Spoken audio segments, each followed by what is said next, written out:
Isa pong bagong crypto forecast ang inilabas ni Whale.Guru.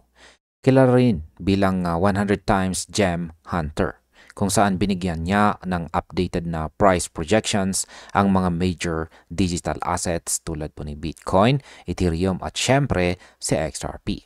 Sa kanyang analysis, sinabi niyang magiging moderate or katamtaman lang ang paglago ng market ngayong taong 2025. Ngunit naniniwala po siyang ito ang mas realistic at sustainable na direksyon ng crypto market.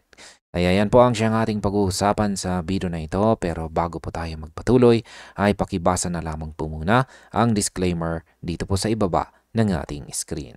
At ang ating pinakaunang tanong ay ano po ba ang kalagayan ng crypto market sa ngayon?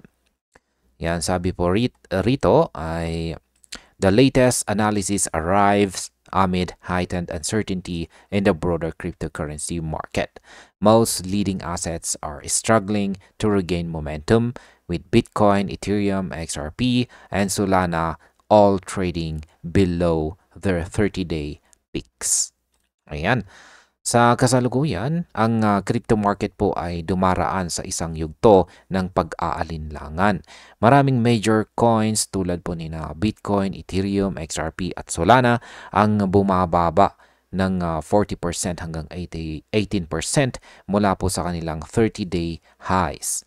Ang Fear and Greed Index ay nasa value na 27, kung saan ay nangangahulugang marami pong investors ang nananatiling maingat sa kanilang galaw. Ito ang dahilan kung bakit maraming analyst, kabilang po si Whale.Guru, ay nagiging mas konserbatibo sa kanilang mga prediction. Sa market impact, kapag nananatiling mababa po ang market confidence, posibleng magpatuloy ang sideways movement ng XRP bago po magsimula ang isang panibagong rally. Sunod na tanong ay paano naman po makakaapekto si Bitcoin sa buong crypto market? Ayan. Sabi po rito ay Whale.Guru expressed Bitcoin to remain the primary driver of the next bullish phase. In his projection, the world's largest cryptocurrency could reach $250,000 before the end of 2025. Based on its current price of approximately $110,393, this would represent a gain of more than 126% and establish a new all-time high. Liwanag po natin yan. Ayon daw po kay Whale.Guru, si Bitcoin pa rin ang magiging pangunahing driver ng susunod na bull run. Sa kanyang forecast, posibleng umabot po sa $250,000 ang presyo ni Bitcoin bago matapos ang 2025. Mula po sa kasalukuyang presyo nitong $110,393, ito ay katumbas ng higit 126% na pagtaas at magiging bagong all-time high. Kapag natupad po ito, magiging inspirasyon ito sa ibang coins tulad po ng XRP na sumabay sa rally. Sa market impact, ang ganito pong antas ng pag-akyat ni Bitcoin ay malamang magbunsod ng malakas na altcoin season, kung saan posibleng tumaas din sa XRP ng malaki. Gaano naman po kalaki ang epekto ng pagtaas ni Bitcoin sa market sentiment? Ang sabi po rito ay, should this scenario unfold, Bitcoin's market capitalization could approach $5 trillion, significantly improving overall sentiment in the crypto space. The analyst believes such a recovery would also create favorable conditions for large-cap altcoins, allowing them to follow Bitcoin's trajectory with moderate gains of their own. Ayan. Kung mangyari daw po ang sinasabi ni Whale.Guru, maring lumapit sa $5 trillion ang market cap ni Bitcoin. Ito ay makakapag-angat ng moral ng buong crypto market. Sa ganitong sitwasyon, ang mga large cap coins tulad po ni Ethereum, Solana at XRP ay magkakaroon ng mas magandang oportunidad para sumabay sa galaw ni Bitcoin, bagamat mas katamtaman po ang kanilang magiging pagtaas.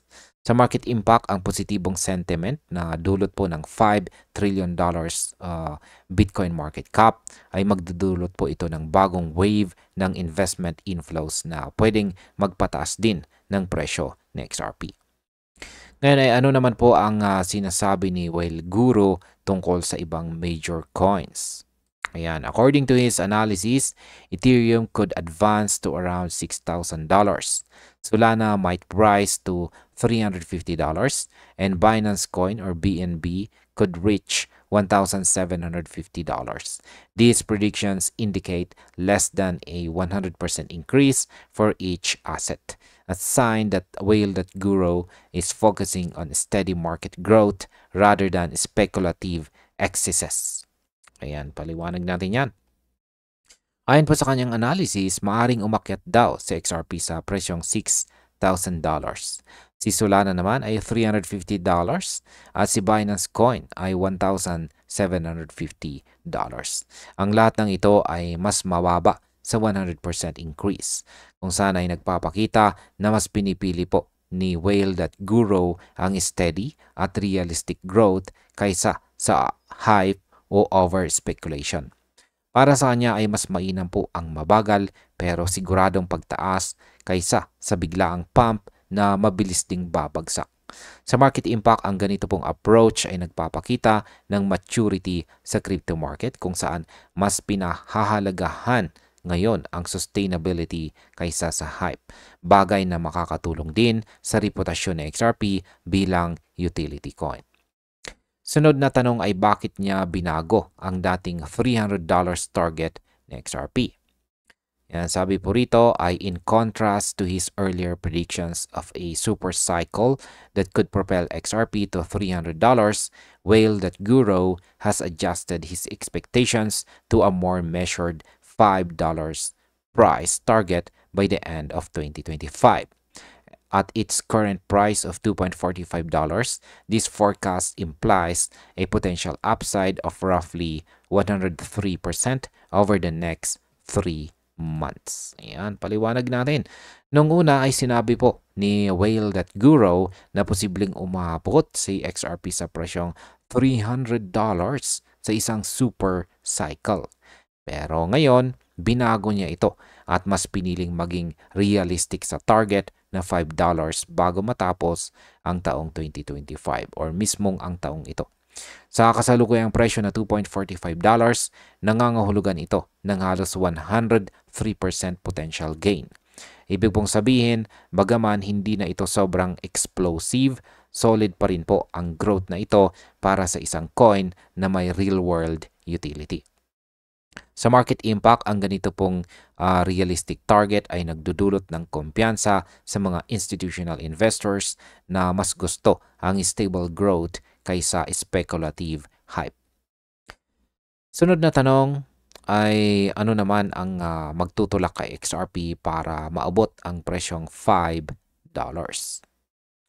Yan. Sabi po rito ay market observers note that factors such as institutional participation, potential ETF approvals, and Ripple's expanding cross-border payment infrastructure could contribute to the token's upward trajectory. Ayon po sa mga eksperto, tatlong bagay ang maaring magtulak kay XRP sa presyong $5. Una ay ang pagpasok po ng mga institutional investors.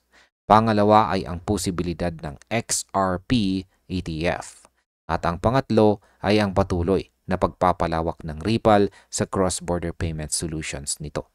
Sa lahat ng ito, kitang-kita na si XRP ay may solid foundation, may kasama pong tunay na gamit sa global finance.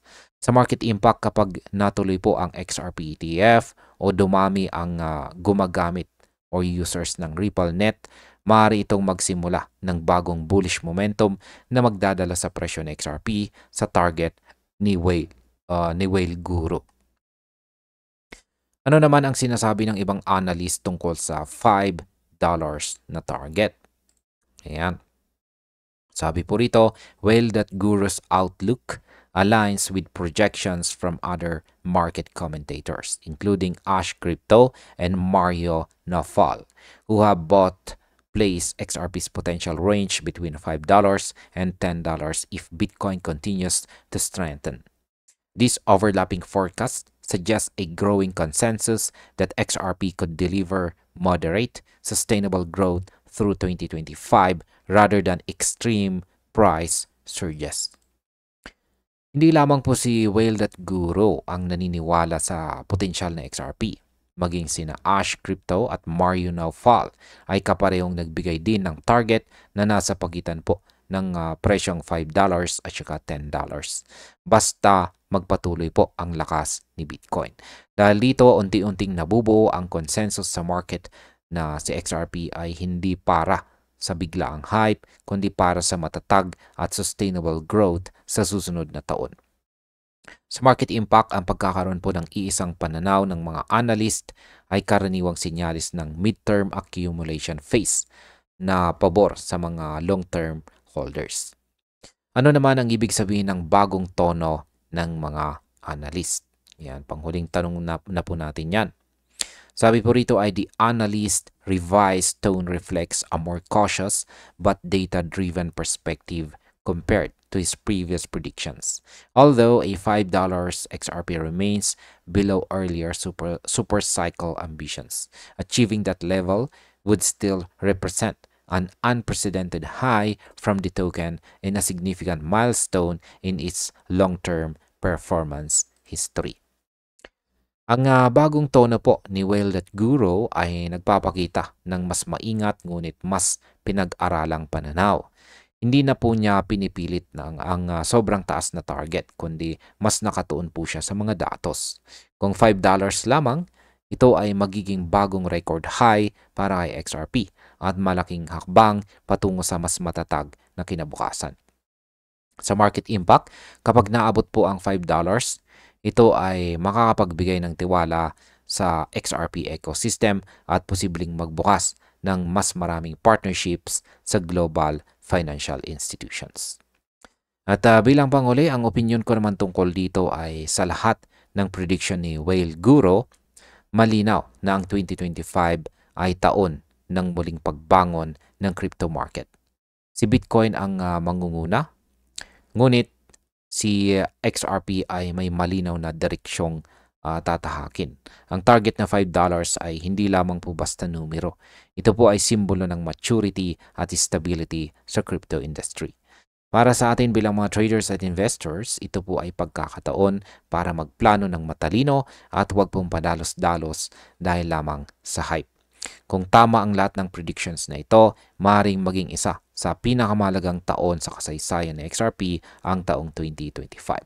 Kaya manatili po tayong alerto at handa sa bawat galaw ng market. At ayan po, hanggang dito na lamang po tayo sa video na ito mga ka-crypto. Maraming salamat sa panonood.